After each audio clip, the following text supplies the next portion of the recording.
नमस्कार आप सभी को। आज़ाद ग्रुप के इस प्लेटफॉर्म पर स्वागत है आप सभी का। यूपीएसआई का बैच संस्थान द्वारा संचालित किया जा रहा है और इस बैच में मुझे पर्यावरण पढ़ाने की जिम्मेदारी दी गई है। तो पर्यावरण से जुड़े हुए जो टॉपिक हैं आपकी परीक्षाओं के लिए जो महत्वपूर्ण हैं, उन विषयों का जो जिक्र होगा वो मेरे द्वारा आपके इस बैच में किया जाएगा। और सप्ताह में आज का जो दिन है, इसी दिन हम प्रत्येक सप्ताह आपको मिलेंगे और हमारा जो भी विषय वस्तु होगा अपनी परीक्षा के अनुरूप हम उसको समाप्त करने का प्रयास करेंगे। आगे बढ़ने से पहले कुछ आवश्यक चीज़ें हैं और इसके बारे में, क्योंकि पाठ्यक्रम का हम यहाँ पे डिस्कशन नहीं करेंगे, पाठ्यक्रम का डिस्कशन निश्चित तौर पे राघवेंद्र सर द्वारा किया गया होगा, पहली क्लास में किया गया होगा। तो यहाँ पे कुछ बेसिक चीज़ें हैं जो किसी भी परीक्षा की तैयारी के लिए सबसे ज़रूरी होती हैं, उनके बारे में थोड़ा सा जिक्र मैं यहाँ पे कर देता हूँ। क्योंकि आप ये ऐसा मान के चलिए कि लगभग 90% ऐसे छात्र होते हैं जो इन चीज़ों पर ध्यान नहीं देते। 90% ये संख्या है जो इन चीज़ों पर ध्यान नहीं देते हैं। वो क्या है जिन पर ध्यान नहीं देते हैं? ये है संबंधित परीक्षा का पाठ्यक्रम और संबंधित परीक्षा में विगत वर्षों में पूछे गए प्रश्न। आवश्यक है कि जिस भी परीक्षा की आप तैयारी करने जा रहे हैं, चाहे SSC, bank, railway, UPSI, UP police, जो भी परीक्षा आप देने जा रहे हैं, जिस भी परीक्षा में आप कदम बढ़ा रहे हैं कि आपको इस परीक्षा को क्वालिफाई करना है, तो सर्वप्रथम जरूरी होता है कि आप उस परीक्षा की विषय वस्तु को समझ सकें, आप उस परीक्षा की मांग को समझ सकें, आप यह समझ सकें कि आपकी परीक्षा में कौन कौन से विषय हैं। यदि सभी विषय हैं ओवरऑल, जैसे कि जो आपके कोर सब्जेक्ट होते हैं, इतिहास, भूगोल, राज्य व्यवस्था, अर्थव्यवस्था, तो इसमें भी कुछ सिलेक्टेड टॉपिक होते हैं जो आपकी किसी विशेष परीक्षा में पूछे जाते हैं, किसी में नहीं पूछे जाते। मतलब हर परीक्षा का अपना कुछ विशेष पाठ्यक्रम होता है और उस कुछ विशेष पाठ्यक्रम में से कुछ चिन्हित टॉपिक होते हैं जहां से प्रश्न बार बार रिवाइज होता है। कुछ ऐसे टॉपिक होते हैं जहां से प्रश्न कई वर्षों बाद रिवाइज होता है, मतलब 3 वर्ष 4 वर्ष के अंतराल पर रिवाइज होता है।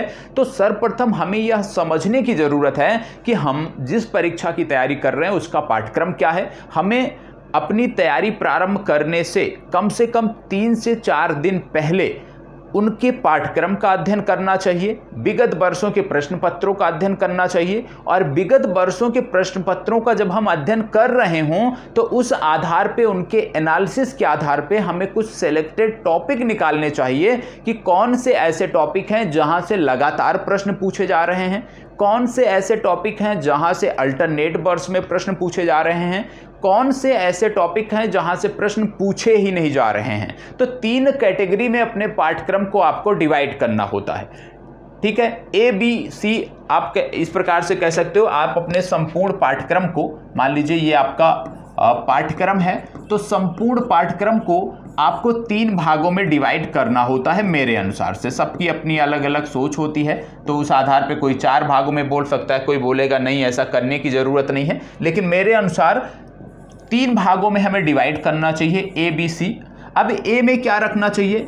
ए में ऐसे टॉपिक रखने चाहिए जो लगातार पूछे जाते हैं और इनकी जो प्राथमिकता है ये प्रथम प्राथमिकता होनी चाहिए। ठीक है, इनको प्रथम प्राथमिकता में रखना चाहिए। फिर कुछ ऐसे टॉपिक रखने चाहिए जो अल्टरनेट वर्ष में पूछे जाते हैं, इनको बी कैटेगरी में रखना चाहिए और ये हमारी द्वितीय प्राथमिकता होंगे।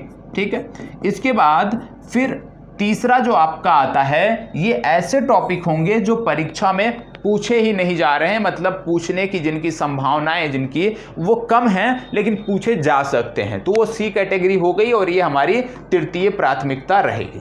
अब हमें करना क्या होता है जब भी हम किसी परीक्षा की तैयारी करते हैं? मान लीजिए आप यूपीएसआई की हम बात कर रहे हैं, आप यूपीएसआई की तैयारी कर रहे हैं, तो आपको मान लीजिए ए कैटेगरी में आप 20 टॉपिक निकाले, बी कैटेगरी में आपने 10 टॉपिक निकाले, सभी विषयों के मिलाकर के 20 टॉपिक और 10 टॉपिक। इसी प्रकार से सी कैटेगरी में आपने निकाल लिए 15 टॉपिक। तो आपको करना क्या चाहिए मेरे अनुसार कि ये जो 20 टॉपिक निकल के आए हैं, ठीक है, ए कैटेगरी वाले जो 20 टॉपिक निकल के आए हैं जहां से लगातार प्रश्न पूछे जा रहे हैं, ये सभी विषयों के लिए है, चाहे वो हिंदी हो चाहे वो मैथ हो। ठीक है, तो जरूरी यह होता है कि ये जो 20 टॉपिक हैं, मान लीजिए हम अपने अध्ययन के लिए 8 घंटे का समय देते हैं, ठीक है, उदाहरण के रूप में 8 घंटे का समय देते हैं, तो हमारी जिम्मेदारी होती है कि परीक्षा की तैयारी जब हम प्रारंभ कर रहे हैं, पहला कदम जब हम रख रहे हैं तो पहले ही दिन से कुछ चीज़ों का हमें ख्याल रखना होता है। वो क्या है कि यदि हम पहले ही दिन इन चीज़ों के एनालिसिस के बाद कदम रखें, मतलब पहला कदम चलने से पहले ये सारा एनालिसिस यदि आपने कर लिया है, तो आपको करना क्या चाहिए कि डेली का जो रूटीन है, मान लीजिए 4 घंटे ही आप पढ़ते हैं ना, तो ये जो डेली का रूटीन है इसमें कम से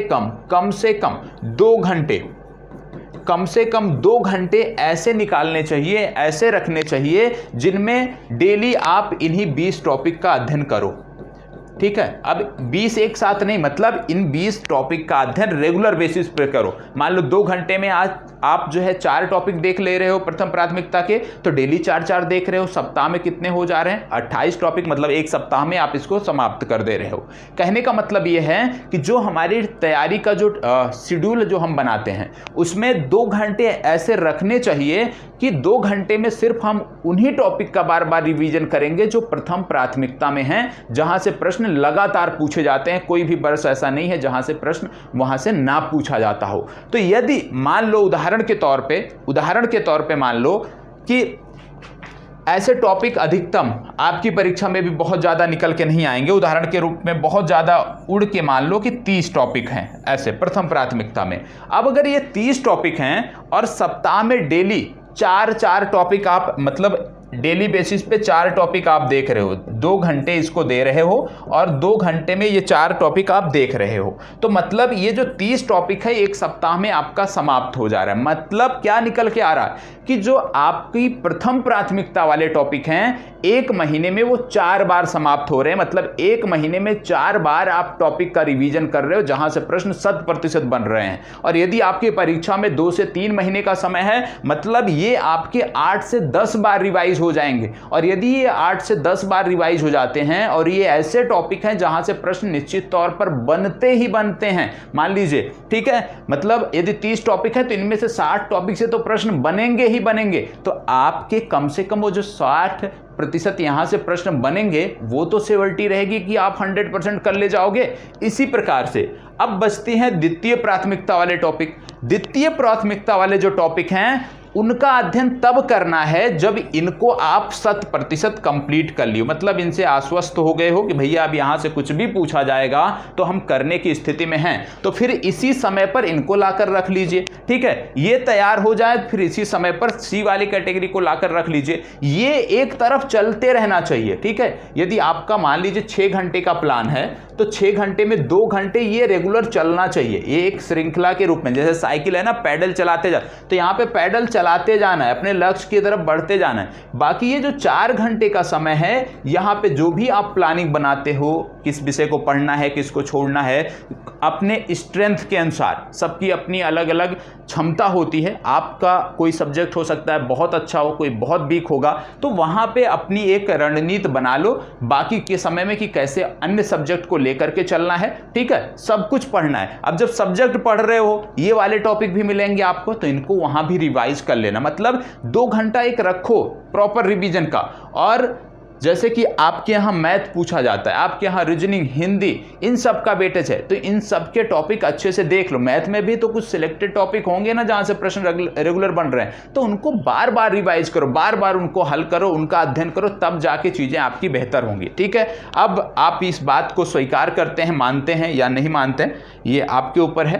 ठीक है, लेकिन मैं यही कहूँगा कि अपनी तैयारी प्रारंभ करने से पहले कम से कम 3 से 4 दिन का समय 8 से 10 प्रश्न पत्रों के अध्ययन में दीजिए, उनके मूल्यांकन में दीजिए, उनके एनालिसिस में दीजिए, और फिर पाठ्यक्रम को अच्छे से देखिए और इसके बाद फिर आगे आप बढ़िए। क्योंकि जब विगत वर्षों के प्रश्न पत्रों को आप अध्ययन कर लेंगे, इनका मूल्यांकन कर लेंगे, तो पाठ्यक्रम की समझ अपने आप हो जाएगी कि भाई पाठ्यक्रम आपका है क्या। उदाहरण के तौर पर यदि मैं बताऊँ, जैसे मैं राज्य विशेष का उदाहरण देता हूँ। बिहार राज्य विशेष है, ठीक है, बिहार पीसीएस है।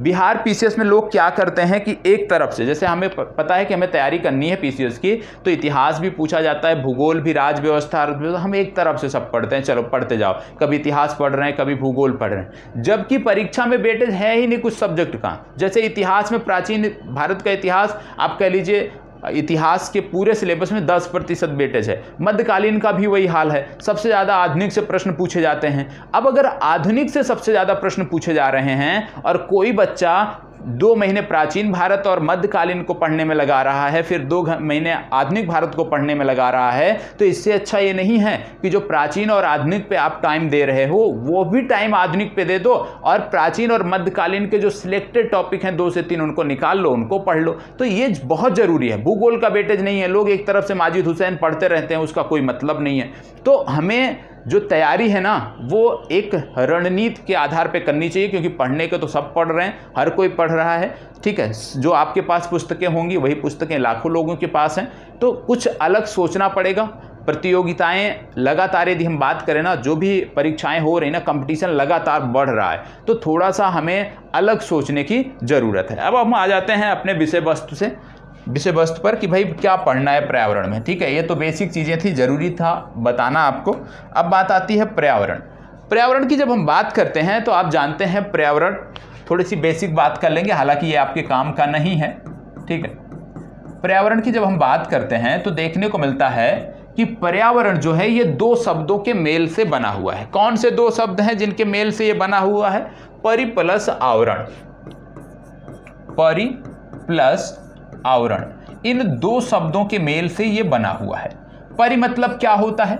परि मतलब आप कह सकते हो चारों ओर, और आवरण मतलब क्या होता है? जो चारों तरफ से घेरे हुए हो। तो पर्यावरण का मतलब यहाँ पे क्या निकल के आ गया? इन शब्दों के आधार पे पर्यावरण का मतलब निकल के आ गया कि जो हमें चारों ओर से घेरे हुए है उसको हम कहते हैं पर्यावरण। एक सामान्य सोच के साथ, सामान्य शब्दों के अर्थ के साथ इस तरह से हम देख सकते हैं, ठीक है। इसके साथ साथ अब आगे बढ़ते हैं और कुछ चीज़ें हम बता देते हैं कि पर्यावरण में हमें क्या क्या पढ़ना है। आपके यहाँ जो कुछ प्रश्न पूछे गए हैं उन प्रश्नों को भी हम देखेंगे, 4 से 5 प्रश्नों को भी देखेंगे, तो उससे भी हमारी एक समझ बन जाएगी कि किन चीज़ों पर हमें ध्यान देना है, पर्यावरण के अंतर्गत क्या पढ़ना है। क्योंकि पर्यावरण अपने आप में एक बड़ा बृहद सब्जेक्ट है, ठीक है, बृहद विषय है, और विभिन्न परिप्रेक्ष्यों से यदि देखें तो बहुत लंबा सेशन हो जाता है। लेकिन आपके यहाँ 1 लाइनर पूछे जाते हैं, रिटन तो है नहीं, सिर्फ प्रीलिम्स में पूछा जाता है आपके यहाँ, प्रीलिम्स का मतलब 1 लाइनर परीक्षा के रूप में पूछा जाता है। तो वहाँ पे ज़रूरी है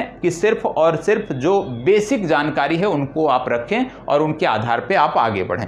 अब इसमें क्या क्या चीज़ें आपको देखनी है? सबसे पहले जो हमें देखना है, जो अक्सर पूछे जाते हैं, वो है जैव विविधता का संरक्षण। क्या है? जैव विविधता का संरक्षण। आज सिर्फ भूमिका बन रही है, बाकी अगले क्लास से आपको प्रॉपर चीजें देखने को मिलेंगी। जैव विविधता का संरक्षण। अब जैव विविधता के संरक्षण की जब हम बात करते हैं तो इसमें वन्य जीव संरक्षण की जो भी परियोजनाएं हैं वो इसमें आ जाती हैं, ठीक है। अब जब वन्य जीव संरक्षण की परियोजनाओं की बात करते हो तब यहीं पर आपका यह भी आ जाएगा, क्या? National park, wild life sanctuary, tiger reserve, elephant reserve, ठीक है। ये सारी चीजें इसमें आ जाएंगी, और वन्य जीव संरक्षण परियोजनाएं जो हैं वो सभी इसके अंतर्गत आ जाती हैं। इसके बाद आपको देखना है, जो दूसरा टॉपिक यहाँ पे हम देखेंगे वो है विश्व विरासत संधि। विश्व विरासत स्थल भी देखना है हमें, ठीक है। विश्व विरासत, ठीक है, विश्व विरासत संधि, ये हम देखेंगे। इसके बाद आगे हम देखेंगे जैव विविधता की बहुत सारी संधियां हुई हैं, उनके बारे में हम देखेंगे। जैव विविधता संधि, कुछ भी नोट नहीं करना है आपको, ध्यान रखिएगा, कुछ भी नोट डाउन करने की आवश्यकता नहीं। जैव विविधता संधि देखेंगे। इसके बाद विश्व के जो प्रमुख बायोमास हैं, या जिसको बायोम बोलते हो, विश्व के प्रमुख बायोम, उनके बारे में हम अध्ययन करेंगे, उनके बारे में हम फैक्ट देखेंगे, क्योंकि ये जो कक्षाएं होंगी फैक्ट ओरिएंटेड होंगी, क्योंकि आपके यहाँ फैक्ट ही ज़्यादा पूछे जाते हैं। इसके बाद बहुत सारे पर्यावरणीय संगठन होते हैं, आप सब जानते होंगे, बहुत सारे पर्यावरणीय संगठन हैं, और इन संगठनों में जब आप बात करते हो तो आपने सबसे पहले आपने देखा होगा, अक्सर आपने सुना होगा कि आईपीसीसी एक प्रकार से, ये आईपीसीसी की जब हम बात करते हैं तो एक प्रकार से इसको आप कह सकते हो कि पर्यावरण संरक्षण के जो संगठन हैं या जो संस्थाएं हैं उनकी यहाँ पे हम बात कर रहे हैं। आईपीसीसी हो गया, IUCN हो गया, ठीक है, international union for conservation of nature, ये हो गया। फिर इसके बाद एक और महत्वपूर्ण संगठन है जिसको आप बोलते हो UNEP, United Nation Environment Programme. ठीक है, इस प्रकार से कई सारे संगठन हैं और समझौते हुए हैं, उनको हमें देखना है, समितियां हैं उनको हमें देखना है, संगठनों के बारे में अध्ययन करना है। संगठनों के बारे में अध्ययन के बाद आप जानते हैं कि भारत में विभिन्न राज्यों में वृक्षों को बचाने के लिए, ठीक है, वृक्षों को बचाने के लिए कई आंदोलन हुए हैं। तो वृक्षों को बचाने के लिए जो आंदोलन हुए हैं वह भी हमें देखना है। ठीक है, वृक्षों को बचाने में जो आंदोलन हुए हैं आप सबको याद होगा। ठीक है, ज़्यादा नहीं पता होगा तो उत्तराखंड में जो हुआ था वो तो आपको पता होगा। ठीक है, जैसे आप जानते होंगे बिश्नोई आंदोलन पिछले दिनों अभी चर्चा में था, बिश्नोई आंदोलन। ठीक है, चिपको आंदोलन, ठीक है, बिश्नोई हो गया, चिपको हो गया। इसके बाद आप देखोगे साइलेंट घाटी आंदोलन। तो इस प्रकार के बहुत सारे आंदोलन हैं, जैसे अपिक्को आंदोलन, नर्मदा बचाओ एक बहुत प्रमुख इस समय चल रहा है, नर्मदा बचाओ आंदोलन, अपिक्को आंदोलन। ये सारी चीज़ें देखनी है क्योंकि इन आंदोलनों से जुड़ा हुआ क्या पूछ लिया जाता है कि इनका नेतृत्व किसने किया है, इसलिए इसको हमें देखने की ज़रूरत है। इसके बाद आप जानते हैं कि पाठ्यक्रम में आपके विभिन्न पर्यावरण सम्मेलन और जो समझौते हुए हैं वो भी दिए हुए हैं। ठीक है, पर्यावरण जो समझौते हुए हैं पर्यावरण से संबंधित और सम्मेलन जो हुए हैं ये भी आपके लिए महत्वपूर्ण है, इनको भी देखना है। समझौते और सम्मेलन में जैसे आप जानते हैं क्योटो प्रोटोकॉल तो आप सबने सुना ही होगा, क्योटो प्रोटोकॉल, सेंदई समझौता आपने सुना होगा, मॉन्ट्रियल प्रोटोकॉल आपने सुना होगा, किगाली समझौता आपने सुना होगा। तो इस प्रकार के जो समझौते हुए हैं, ठीक है, मिनीमाता कन्वेंशन आपने सुना होगा, नागोया प्रोटोकॉल आपने सुना होगा। तो इस प्रकार से जो समझौते हुए हैं पर्यावरण को लेकर के, जो सम्मेलन हुए हैं पर्यावरण को लेकर के, वह भी हमें याद करने की ज़रूरत है, वह भी फैक्ट हमें तैयार करने की ज़रूरत है क्योंकि यहाँ से भी प्रश्न पूछे जाते हैं। इसके साथ साथ आप जानते हैं कि जैसे मैंने पहला टॉपिक यहाँ पे पहले टॉपिक का जो मैंने जिक्र किया था, पहले टॉपिक का कि भाई जैव विविधता का संरक्षण, इसमें सारे आ गए, आपके राष्ट्रीय उद्यान आ गए, ठीक है, नेशनल पार्क सारे इसमें आ गए, वाइल्ड लाइफ सेंचुरी इसमें आ गई, टाइगर रिजर्व आ गए, एलिफेंट रिजर्व आ गए। इसके साथ साथ आप जानते हैं वन हॉर्न राइनो को संरक्षण करने के लिए कार्यक्रम हमारे यहाँ चल रहा है। ठीक है, इसके साथ साथ अभी आपने सुना होगा, यदि आपको पता होगा तो तमिलनाडु में एक विशेष प्रकार की जो समुद्री गाय जिसको बोलते हो उसको लेकर के कार्यक्रम चलाए जा रहे हैं। तो ये सारी चीज़ें हमें पता होना चाहिए। बर्ड सेंचुरी अक्सर पूछी जाती हैं, ठीक है, वो पता होना चाहिए। और क्योंकि हम यूपी की तैयारी कर रहे हैं तो यूपी से जुड़े हुए जो पर्यावरणीय फैक्ट हैं, ठीक है, विशेष रूप से यूपी के टाइगर रिजर्व, विशेष रूप से यूपी की जो वर्ल्ड सेंचुरी है, यूपी का जो हाथी अभ्यारण्य, ये सारी चीज़ें, हाथी अस्पताल जो मथुरा में खोला गया है, चुरमुरा में, ये सारी चीज़ें हमें देखनी है और इसको बहुत बृहद तरीके से हम देखेंगे एक एक करके। और जैसे आपके यहाँ जो प्रश्न पूछे गए हैं उनके आधार पर यदि हम देखें तो अभी तक का जो ट्रेंड है, प्रश्न जो पूछे गए हैं बहुत सामान्य से प्रश्न पूछे गए हैं, बहुत सामान्य से प्रश्न पूछे गए हैं। जैसे जीके वाला सेक्शन होता है ना, उसी तरह के प्रश्न पूछे गए हैं, लेकिन बदलाव कब हो जाए ये कोई जानता नहीं है। तो हमें ज़रूरी है कि हम जो फैक्ट हैं उनको भी देखेंगे। बाकी पर्यावरण, क्योंकि पाठ्यक्रम में क्या लिखा है, एक शब्द सिर्फ लिखा हुआ है पर्यावरण। अब पर्यावरण की जब हम बात करते हैं तो पर्यावरण में बहुत बृहद संदर्भ है, बहुत सारे सब टॉपिक हैं, ठीक है, दर्जन भर सब टॉपिक हैं, ठीक है, और फिर उन सब टॉपिक के अंतर्गत भी कई सारे अन्य टॉपिक हैं। तो पर्यावरण मात्र से ये नहीं समझ में आता कि आपके आयोग द्वारा पूछा क्या जाएगा, आपके यहाँ पूछा क्या जाएगा। ये समझ में कब आता है, जब हम विगत वर्षों के प्रश्नों को देख लेते हैं, तब हमें एक आइडिया लग जाता है कि क्या चीजें पूछी जा सकती हैं, क्या हमें तैयार करने की जरूरत है। आइए देख लेते हैं कि क्या प्रश्न आपके यहाँ पूर्व में पूछे गए हैं और उस आधार पे फिर हम प्रयास करेंगे कि जो हमारा अगला सेशन हो उसको हम भली भांति ले करके चलें और चीज़ों को बेहतर करें।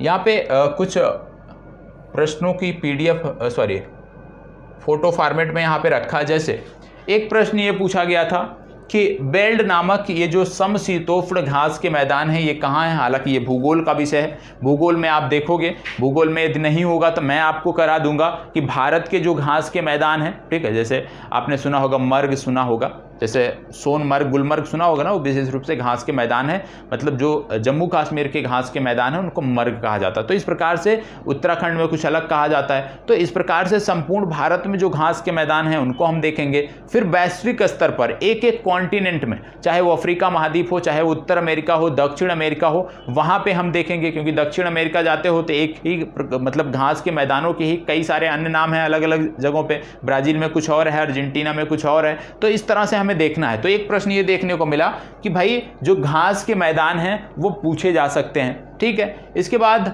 अगला जो देखने को मिल रहा प्रश्न है, बोला गया है निम्नलिखित में से जैव मंडल नीचे के किस क्षेत्र में मानव हस्तक्षेप पूर्णतया प्रतिबंधित है। इंग्लिश वाला पढ़ेंगे तो और समझ में आ जाएगा। In which of the following zones of biosphere reserve the human interference is completely prohibited. ठीक है, बोला जा रहा है कि कौन सा ऐसा है एरिया जहां पे मानव हस्तक्षेप पूर्णतः प्रतिबंधित है। अब ये चीजें हम कब समझेंगे, ये चीजें हम तब समझेंगे। ये प्रश्न कहां से जुड़ा है, ये प्रश्न जुड़ा है राष्ट्रीय उद्यानों से जुड़ा है। कहाँ से जुड़ा है ये प्रश्न, इसका जुड़ाव है राष्ट्रीय उद्यान से। जब हम राष्ट्रीय उद्यान समझते हैं, जब हम वाइल्ड लाइफ सेंचुरी, वन्य जीव अभ्यारण्य समझते हैं कि इनमें अंतर क्या होता है, ठीक है, जैव मंडल आरक्षित क्षेत्र होता है, उसमें क्या अंतर होता है, जब इन तीनों की हम तुलना करेंगे ना तब जाके ये हम समझ पाएंगे। और ये पर्यावरण का ही विषय है, हालांकि भूगोल में भी कई जगह पढ़ा दिया जाता है। इसके बाद अगला प्रश्न आपका है, 1 मिनट,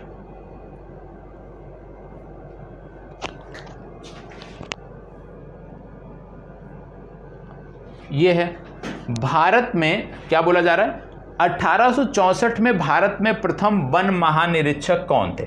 अब देखो ये तो जीके वाला हो गया ना, ये तो जीके वाला हो गया कि भाई 1864 में बोला जा रहा है who was the first inspector general of forest in India. ठीक है, पहले की बात हो रही, जब किसी भी पहले की बात हो मतलब वो जीके की बात हो गई। तो कहीं ना कहीं यह भी जीके का सेशन है। अब इसमें नाम आपको कुछ याद रखने हैं, इसी प्रकार से हम चलेंगे। जैसे आपसे पूछा जा सकता है कि भैया भारत का पहला राष्ट्रीय उद्यान कौन है, या यदि आपसे पूछ लिया जाए कि भारत में जब प्रोजेक्ट टाइगर की शुरुआत हुई थी तो कितने राष्ट्रीय उद्यानों के साथ शुरुआत हुई थी। इस तरह के प्रश्न जब बनते हैं तो ये जीके वाले प्रश्न होते हैं जिन पर आपको फोकस करना होता है अच्छे से। और जब हम विषय वस्तु को लेकर के चलेंगे ना, जब हम राष्ट्रीय उद्यान को लेकर के चलेंगे ना, तब आप बफर जोन भी समझ जाओगे, खुला बंद भी समझ, सारी चीजें समझ जाओगे। आप ये भी समझ जाओगे कि पहला राष्ट्रीय उद्यान कौन था, ठीक है, उसके नाम कितने बार बदले गए। तो जरूरी है कि जब भी कोई फैक्ट यहाँ पे बताया जाए, कोई तथ्य यहाँ पे बताया जाए तो डिटेल्ड में वो बताया जाए, जिससे आपकी समझ विकसित हो सके और प्रॉपर नोट्स आपका एक बन सके। जरूरी नहीं सिर्फ इसी परीक्षा में काम दे, अन्य परीक्षाओं की भी यदि आप तैयारी करते हैं तो वहां पर भी उससे मदद मिले, ये हमारा प्रयास रहेगा। अगला यहाँ पे एक और प्रश्न है, मैं आपको दिखाना चाहूंगा, और ये प्रश्न जाके देखिएगा, आपके परीक्षा में 1 से 2 ही प्रश्न देखने को मिल रहे हैं। अब बोला गया है राष्ट्रीय वन्य जीव बोर्ड का गठन केंद्र सरकार द्वारा वन्य जीव संरक्षण अधिनियम 1972 की किस धारा के अंतर्गत किया जाता है। ठीक है, अब आपसे ये पूछ लिया गया है। अब आप जानते हैं बहुत सारे हमारे ऐसे जानवर हैं, बहुत सारे जंगली जानवर हैं जिनको संरक्षित करने का प्रयास किया जा रहा है। ठीक है, बहुत सारे ऐसे हैं जो, जैसे कि अब यदि आपको ये पता हो कि वन्य जीव संरक्षण अधिनियम 1972 जो है उसकी कितनी सूचियां हैं, उसमें किस प्रकार से जो जीव हैं उनको कैटेगराइज किया जाता है, तो ये सब जानना है। और ये सब हम तब समझ पाएंगे जब हम डिटेल्ड में चीज़ों को पढ़ेंगे। अब यहाँ पे मैं आपको आके सिर्फ रटा दूं कि भैया रट लो राष्ट्रीय, भारत के राष्ट्रीय उद्यान, और रटा दूं आपको कि भारत का राष्ट्रीय उद्यान, जाओ जिम कॉर्बेट जाओ उत्तराखंड, ठीक है, जिम कॉर्बेट के बाद राजाजी उत्तराखंड, फिर अरुणाचल प्रदेश नामदफा, फिर असम चले जाओ काजीरंगा मानस नामेरी ओरंग डिब्रू सखोवा, फिर मध्य प्रदेश चले आओ। तो यदि इस प्रकार से रटाऊं ना तो ये बेहतर तरीका नहीं होगा। प्रयास हमारा रहेगा कि कुछ इसमें मैप भी ऐड किए जाएं, कुछ मैप भी ऐड किए जाएं, ठीक है, जिससे थोड़ा सा अट्रैक्शन रहे, हमें पढ़ने में रुचि भी रहे। और प्रयास यह भी रहेगा कि जो मैक्सिमम कक्षाएं हों उसकी PDF भी मैं आपको उपलब्ध कराऊं। तो एक आइडिया यहाँ से लग जाएगा आपको कि कैसे प्रश्न आपके यहाँ पूछे जा रहे हैं। अगला जो आपको देखने को मिल रहा है ये है, बोला जा रहा है जल प्रदूषण की रोकथाम और नियंत्रण अधिनियम किस वर्ष लागू किया गया। अब जब हम पर्यावरण में प्रदूषण पढ़ेंगे ना तो वहाँ पे वायु प्रदूषण भी पढ़ेंगे, वहाँ पे जल प्रदूषण भी पढ़ेंगे, ठीक है। क्योंकि वायु प्रदूषण भी पढ़ना जरूरी है और जल प्रदूषण इसलिए पढ़ना जरूरी है क्योंकि आज के समय में ये एक ज्वलंत समस्या हो गई है। तो इसको हम पढ़ेंगे तो वहाँ पे हम समझेंगे कि कौन सा अधिनियम था, किस प्रकार से इसको लागू किया गया। तो ये सब आपकी जो कक्षाएं होंगी, आप कह लीजिए कि एक सप्ताह बाद, जो क्योंकि हमारे सप्ताह में एक ही दिन हमारी आपसे मुलाकात होगी, तो सप्ताह में अब आगे जब मुलाकात होगी तो वहाँ पे हम किसी एक टॉपिक विशेष को लेकर अपनी चीज़ों की शुरुआत करेंगे। और प्रयास यही रहेगा कि सबसे पहले जो शुरुआत किया जाए वो जैव विविधता के संरक्षण टॉपिक से किया जाए। इसलिए ऐसा बोल रहा हूँ क्योंकि ये आसान है, क्योंकि इसके अंतर्गत क्या आएंगे, इसके अंतर्गत वन्य जीव संरक्षण परियोजनाएँ आएंगी, इसके अंतर्गत राष्ट्रीय उद्यान, वन्य जीव अभ्यारण्य, इनकी चर्चा होगी। और ये टॉपिक ऐसे हैं जो लगभग आपको पता होते हैं, ठीक है। तो यहाँ से यदि हम शुरुआत करेंगे तो एक रनवे आपको मिल जाएगा, और जब रनवे मिल जाएगा तो कुछ यदि नए टॉपिक भी होंगे ना तो उसको भी हम बहुत बेहतर तरीके से समझ पाएंगे, बेहतर तरीके से कंप्लीट कर पाएंगे। तो आप सबसे यही आग्रह है कि सबसे पहली बात कि देखो सिलेबस इसमें यदि जाओगे, इसको डिकोडिंग करने जाओगे तो इसमें कुछ नहीं पाओगे, क्योंकि एक शब्द लिखा है पर्यावरण आपके यहाँ। तो पर्यावरण में क्या क्या चीज़ें आपके लिए ज़रूरी हैं वो मैंने यहाँ पे बता दिया। हमने यह भी बता दिया कि जो विगत वर्षों में प्रश्न पूछे गए हैं किस प्रकृति के पूछे गए, क्योंकि अभी तक जो मैंने देखा है उसमें अधिकतम 2 प्रश्न और सामान्य तौर पे 1 प्रश्न आपका इस सेक्शन से आता है। एनवायरनमेंट से सिर्फ 1 से 2 प्रश्न आपके यहाँ देखने को मिले हैं। 4 से 5 वर्षों के पेपर मैंने देखे जो लेटेस्ट हुए हैं, ठीक है, 21, 17, इन 2021, 2017 वाले देखें, तो यहाँ से यही समझ में आया कि 1 से 2 प्रश्न ही यहाँ से बन रहे हैं, ठीक है। और यदि 1 से 2 प्रश्न बन रहे हैं तो हमारा प्रयास रहेगा वो गलत ना हो और हम इस सेशन में इसको, एक होता है ना कि खेलते खेलते सीख जाएं, चीज़ों को याद कर ले जाएं, और वही प्रयास रहेगा। क्योंकि यदि आप करंट अफेयर से जुड़े होते, जो मेरा सेशन होता है, तो वहाँ पे निश्चित तौर पे मैं जोड़ के बताता हूँ, रेगुलर बताता हूँ, ठीक है। जो हो सकता है कुछ लोग आप में से देखते भी हो आज़ाद BPSC एकेडमी पर मुझे, तो वहाँ पर रेगुलर मैं बताता हूँ, ठीक है। तो प्रयास यही रखना है कि चीज़ों को अच्छे से नोट डाउन करना है, और इसके लिए एक कॉपी ना हो तो ऐसे पेज, मेरे सेशन के लिए मैं आपको व्यक्तिगत स्तर पे बोलूँगा कि कॉपी मत रखिए, A4 साइज़ के ऐसे पेज रख लीजिए, ठीक है। जब नेक्स्ट सेशन में हम मिलेंगे तो आपके पास इसी तरह के A4 साइज़ के पेज होने चाहिए, और इसी A4 साइज़ के पेज पर हम अपने क्लास के नोट्स बनाएंगे, हम चीज़ों को बेहतर करने का प्रयास करेंगे।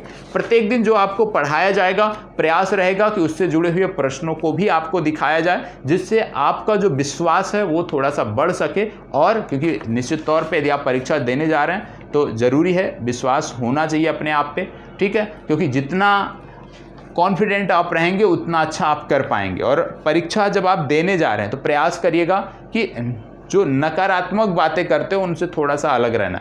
परीक्षा के दिनों में जब आप किसी एग्जाम की तैयारी कर रहे हो, हमेशा पॉजिटिव सोच के साथ, सकारात्मक सोच के साथ आगे बढ़ना है, और ऐसे लोग जो नकारात्मक सोच वाले हैं उनसे थोड़ा सा कट के रहना है, क्योंकि ये आपके लिए बहुत ज़रूरी है, ठीक है। तो इसमें आज का जो सेशन है वो यहीं पे समाप्त करेंगे। बाकी आप कमेंट बॉक्स में ज़रूर बता सकते हैं कि जो चीज़ें हैं, जितना अभी आपको जानकारी दी गई, समझ में आई या नहीं समझ में आई, ठीक है। तो पढ़ाने का तरीका और अन्य चीज़ों पर आप हमें रिव्यू दे सकते हैं कमेंट बॉक्स में संबंधित वीडियो के। बाकी का जो सेशन है, बाकी की जो हमारी चर्चाएं हैं वो अगले सेशन से प्रारंभ होंगी, और अगले सेशन से हम बेहतर तरीके से पॉइंट वाइज चीज़ों को लेकर के चलेंगे, और प्रयास रहेगा कि एक सेशन में एक टॉपिक हमारा समाप्त हो, ठीक है। क्योंकि ज़्यादातर जो आपको समय देना, जो मुझे देखने में लगा आपका पेपर, वो GS का बहुत ज़्यादा वेटेज नहीं, हिंदी हो गया आपका, रीजनिंग मैथ हो गया, इसका ज़्यादा वेटेज है। तो अपना जब आप समय डिवाइड करिएगा, अपनी स्टडी का जो समय डिवाइड करिएगा वो इसी आधार पे करिएगा कि जिसका जितना वेटेज है उसको उतना समय दिया जाए, ठीक है। और मैं तो यही कहूँगा कि जो मैंने पहले आपको बताया कि भैया अभी शुरुआत करने से पहले अगले 2 से 3 दिन का समय दो, और 2 से 3 दिन में क्या क्या देखना है आपको, 2 से 3 दिन में आपको ये सारी चीज़ें कर लेनी है, ठीक है। जो मैंने अभी आपको बताया कि टॉपिक निकाल लेना है, टॉपिक निकालने के बाद उनको 3 कैटेगरी में डिवाइड कर लेना है, और इसके आधार पर प्राथमिकताएं तय करनी है, और फिर अपनी तैयारी को बूस्ट करना है, आगे बढ़ाना है। क्योंकि यदि अधूरी जानकारी के साथ आगे बढ़ोगे, पाठ्यक्रम की समझ आपको नहीं रहेगी, विगत वर्षों के प्रश्न पत्रों की समझ नहीं होगी, तो कहीं ना कहीं जो चुनौती है वो आपके लिए डबल हो जाएगी और फिर आपको समस्याओं का सामना करना पड़ेगा। ठीक है, एक बेहतर जो सफल कैंडिडेट होते हैं वो एक प्रॉपर वे में आगे बढ़ते हैं और पूरी तैयारी के साथ आगे बढ़ते हैं। तो पूरी तैयारी का मतलब क्या है कि पहले उसकी मांग को समझ लो कि भाई परीक्षा आपसे मांगती क्या है, फिर उस दिशा में कदम बढ़ाओ तो निश्चित तौर पे सकारात्मक परिणाम आपको देखने को मिलेंगे। तो यहीं पर आज का जो ये सेशन है वो समाप्त होता है। मिलते हैं अगले सेशन में, और अगले सेशन में हम अपने जो विषय वस्तु है उसको लेकर के आगे बढ़ेंगे। धन्यवाद, बहुत बहुत आभार।